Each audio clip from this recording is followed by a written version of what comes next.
Un saludo a todos los participantes y los que nos estáis viendo. Lo primero, muchas gracias a Juanfran y al resto del equipo de Historia y Videojuegos por la realización del congreso y por invitarnos a participar en él. Somos Begoña Cadiñanos, Pablo Martín y yo, Ruth García, y nuestra ponencia, que se titula, como podéis leer, This War of Mine, Clausewitz en Antiodrómico, trata sobre las distintas representaciones de la guerra y lo vamos a realizar a partir del concepto de enantiodromía de Heráclito y cómo este se puede aplicar a través del videojuego This War of Mine. Muy buenas. Cabe la posibilidad de que os preguntéis por qué recurrir a alguien tan sumamente arcaico como puede ser la filosofía de Heráclito. Estamos hablando de un filósofo presocrático, es decir, una de las fuentes de las que a su vez bebían las grandes fuentes filosóficas del mundo griego, ¿no? Pues todos los Aristóteles, los Platón. Bueno, ¿por qué recurrir a este hombre? Bueno, pues porque hay veces que nos tenemos que remontar a los mismos orígenes para entender el concepto y la forma en la que se articulan ciertas actividades que tenemos los humanos. Para ello habría que recurrir precisamente a la ontología, que es el campo en el que trabaja Heráclito. Y junto con Parménides, pues son la base de los filósofos que definen qué significa que algo sea, que algo exista, ¿no? Bueno, Heráclito es el filósofo que entiende que la naturaleza es a la vez dual y unitaria, es decir, que todo fenómeno para existir y para definirse necesita de su contrario. Por tanto, dice que la naturaleza tiende al opuesto precisamente para que existan los conceptos. De tal modo que, aplicado al concepto de guerra, necesariamente la guerra tiene que existir porque si no la paz no tendría ningún sentido. Precisamente por este concepto, bueno, pues Heráclito quedará retratado como el filósofo famoso que dirá que lo único que se puede decir con toda seguridad es que todo cambia. Aquella frase famosa de que un hombre no puede bañarse nunca en el mismo río, porque ni el hombre es el mismo ni el río es el mismo. Esto lo articula de una manera muy elegante con el concepto de enantiodromía, que significa correr en sentido contrario. Precisamente por eso dirá que la música está en la disonancia, justamente en el acorde. Claro, ¿cómo aplica esta concepción al mundo de la guerra? Pues Heráclito entenderá que la guerra es algo consustancial a la mera existencia humana, es decir, que el hecho de existir en sociedad y de relacionarnos unos con otros lleva inevitablemente al conflicto. Ahora bien, aquí viene lo interesante. Esto es un concepto muy, muy, muy arcaico que quedará refinado a través de los siglos en alguien totalmente distinto, que es Carl von Clausewitz. Clausewitz es podríamos decir, filósofo, pero fundamentalmente un individuo muy práctico a la hora de entender el concepto de la guerra y cómo funciona la guerra como instrumento. Es pues, parte del gran legado ilustrado, en este caso alemán, y tirará fundamentalmente de las ideas de Hegel. Y bueno, pues por extensión podríamos tirar del hilo hasta llegar a Heráclito, ¿no? Clausewitz lo que hace es aplicar ideas que ya estaban flotando, pues primeramente en Aristóteles y fundamentalmente después en Maquiavelo, entendiendo que la guerra es ni más ni menos que un instrumento inherente al Estado. Es decir, su frase más famosa, la tenéis ahí, es que la guerra es una continuación de la política por otros medios. Es decir, es cuando la diplomacia fundamentalmente termina entre dos estados, cuando termina la diplomacia convencional, comienza la diplomacia de las armas, que no es ni más ni menos que la guerra. Claro, la concepción de Clausewitz es muy interesante porque la guerra es sencillamente la diplomacia cuando agota sus instrumentos. Por tanto, es una forma más de política y por tanto es una extensión más de las actividades del Estado. Precisamente aquí tenéis este bonito triángulo en el que, bueno, pues como buen ilustrado y como buen elitista de la época, desconfía profundamente de la población general, a la que, bueno, pues le considera que es demasiado pasional y por tanto es a través del Estado, del gobierno, en que se filtra esas pasiones y se convierten en racionalidad. Por tanto, el ejército es sencillamente el medio con el que se pasa de las pasiones a la racionalidad, con la que se pasa de los impulsos de la población a los objetivos claros y marcados del Estado. Ahora bien, cualquier estudiante de la ciencia militar hoy por hoy pues sabrá que Clausewitz pues, es la base, en principio, de la teoría con la que se estudian tanto relaciones internacionales como cuestiones bélicas. Ahora bien, hay un pequeño problema que sobre todo emerge a partir de la descomposición del bloque soviético en los años 90. Y junto con esa pérdida de hegemonía de la Unión Soviética y con la disgregación de la política bipolar que había caracterizado la Guerra Fría, nos encontraremos que hay una serie de problemas que se le ponen a la teoría clausewitziana. En este caso, bueno, seguramente nos estaréis tirando piedras cuando hayáis visto este cuadro, porque esto es de Sebastián Gorka, pues es uno de los principales asesores del expresidente Trump, pero quizá precisamente por ello es absolutamente brillante la forma en la que articula el conflicto y la guerra actualmente. Sobre todo porque, no nos engañemos, vivimos en una época que viene fundamentalmente condicionada por el conflicto entre lo privado y lo público, y la guerra no iba a ser menos. Precisamente por ello lo que nos encontraremos es que por encima de la racionalidad del Estado frente a la racionalidad del pueblo, lo que nos queda es una parte nebulosa que podemos hablar pues, como ideología, como identidad, como carisma o como pasión colectiva, que definitivamente influye sobre las actividades bélicas y sobre bueno, pues el viejo oficio de matarse organizadamente, ¿no? Que eso a fin de cuentas es ni más ni menos que la guerra. Bueno, pues con esta perspectiva lo que nos encontraremos es que los videojuegos han ido cambiando poco a poco, como veremos dentro de nada, ¿no?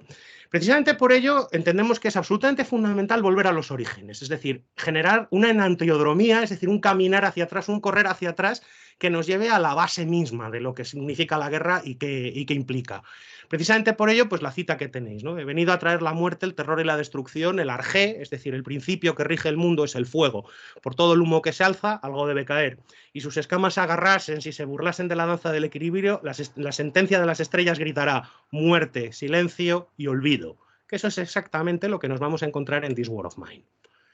Bien, ¿en qué contexto se alza? Pues en el que la guerra empieza a presentarnos contradicciones lógicas evidentes. En principio, la guerra y la actividad bélica es una política entre estados que, en principio y en teoría, se debería regular a través de las Naciones Unidas, lo que veis aquí.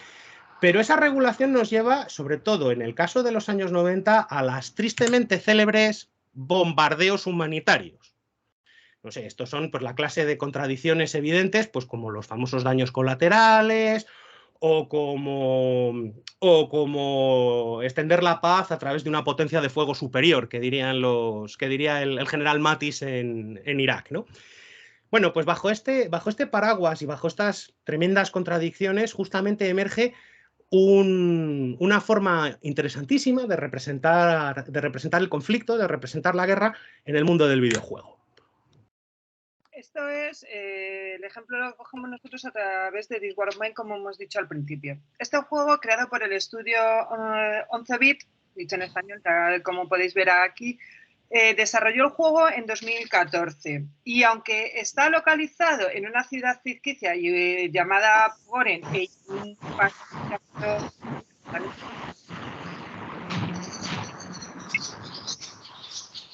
está localizado en lo que es el sitio de Sarajevo y la guerra de los Balcámenes, de ahí que hayamos puesto lo de Solana y los bombardeos humanitarios.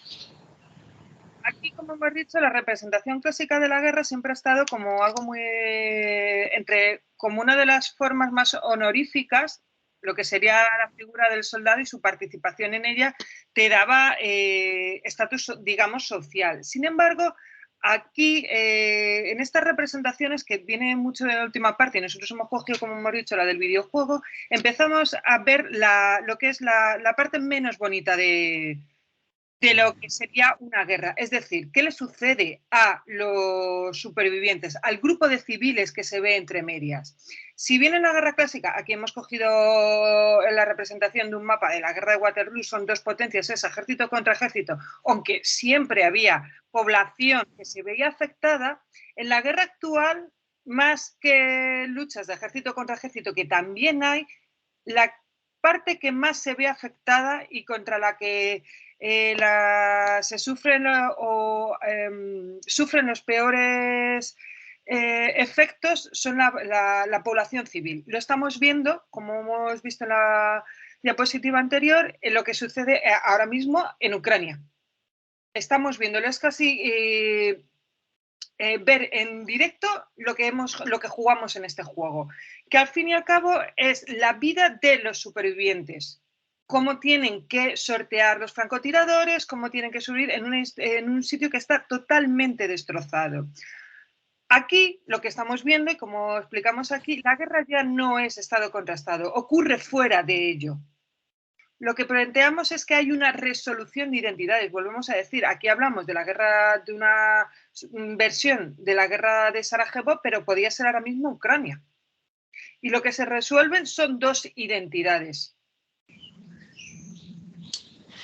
Cuando hablamos de la guerra, sobre todo en Europa, digamos que la ficción y el ejemplo paradigmático siempre va a ser la guerra de Troya.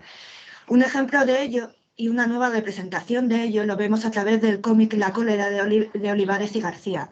En ello nos presentaban las dos imágenes duales que ahora podemos tener y que en el videojuego serán representadas más en el concepto de tierra. Por un lado, Aquiles, el guerrero, cuyo estatus moral y superior hace de él el deseo y el ejemplo de cualquier imagen, y por otro lado, Pirra, representada como una víctima del propio sistema que va a intentar luchar contra él y sobrevivir a él gracias al apoyo de otras personas. En este caso, volvemos a ver a lo que van a ser conflictos de identidades, y en el juego se va a plantear también. Debemos de pensar que mientras que lo que hemos visto anteriormente de la guerra en la antigüedad o la guerra de la edad moderna eran estados frente a estados, ahora van a ser también identidades frente a identidades. No te mato por conquistar tu territorio, te mato porque eres tú. O sea, para que nos hagamos una idea así un poco loca, te mato porque me caes mal, porque no representas quién soy, porque eres el contrario. No es un enfrentamiento entre dos estados que yo soy un país, tú eres otro.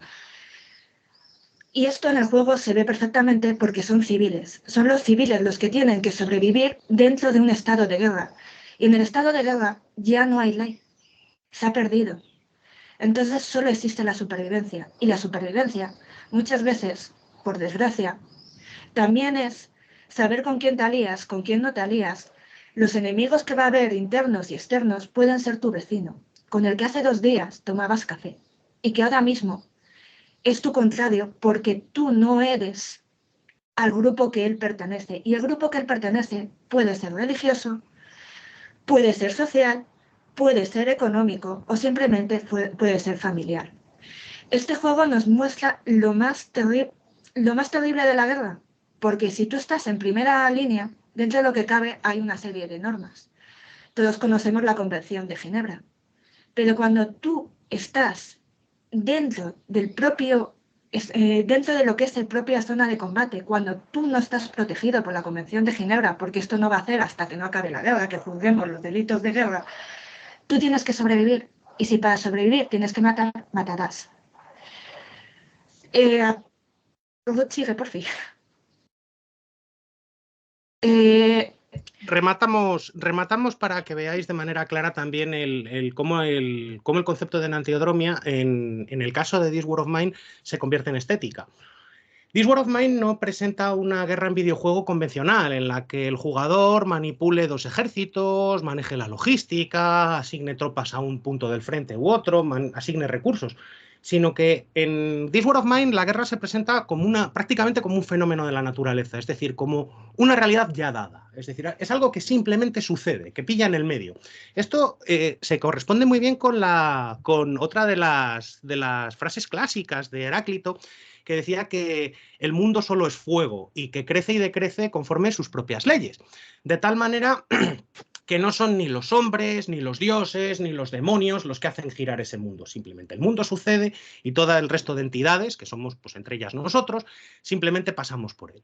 Bueno, pues precisamente esto es lo que vemos aquí, que la guerra acontece como un auténtico cataclismo donde en realidad nadie a título individual tiene capacidad para controlar la situación, y lo único que se puede hacer es bailar en un contexto como este e intentar salvarse pues tanto uno mismo como sus propiedades dentro de toda la vorágine que sucederá independientemente de la voluntad de cada uno de los individuos. En este contexto, lo que nos podemos encontrar es que el juego nos presenta sencillamente como algo que nos ha pillado en medio, es decir, es un bloque de vecinos en el que los personajes que controlamos, los personajes que asignamos, a los que damos tareas y que pedimos que recojan recursos o construyan elementos para hacer su vida un poco más fácil, simplemente aprovechan lo que encuentran. Y realmente se presenta de una manera profundamente amoral, donde no se dan juicios de valor sobre las decisiones que tome el jugador, prácticamente primando el hecho de que se sobreviva a pesar de lo que sea. En este sentido, como vemos, el juego cuando concluye, no concluye con una resolución de la guerra, y es más, el resultado mismo de la guerra es absolutamente indeciso, solo nos deja un alto el fuego.